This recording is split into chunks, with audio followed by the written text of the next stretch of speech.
Live from the world's capital markets, here are the financial headlines, brought to you by Kwakol. Hello and welcome to Thursday's Daily Financial Digest. Here's what's making headlines in the markets today.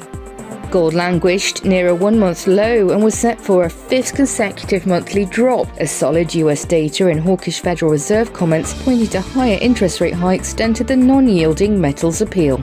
South Korean chipmakers reported their first fall in factory shipments in almost 3 years in July, an early sign of weakening demand for vital components in consumer and industrial goods that serve as a barometer for the global economy.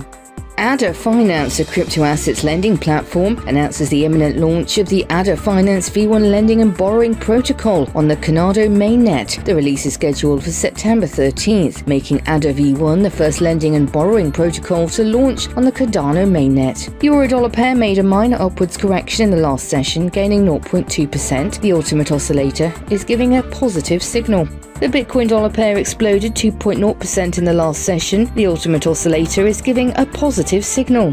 The last session saw the pound drop 0.3% against the dollar. According to the stochastic RSI, we are in an oversold market.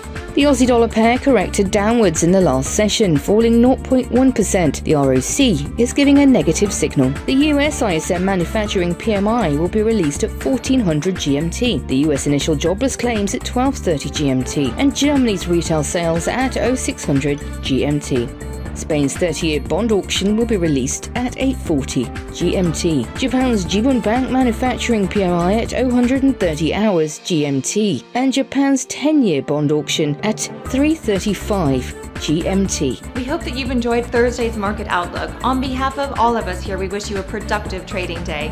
Be sure to join us tomorrow morning for the latest news and events from the financial markets.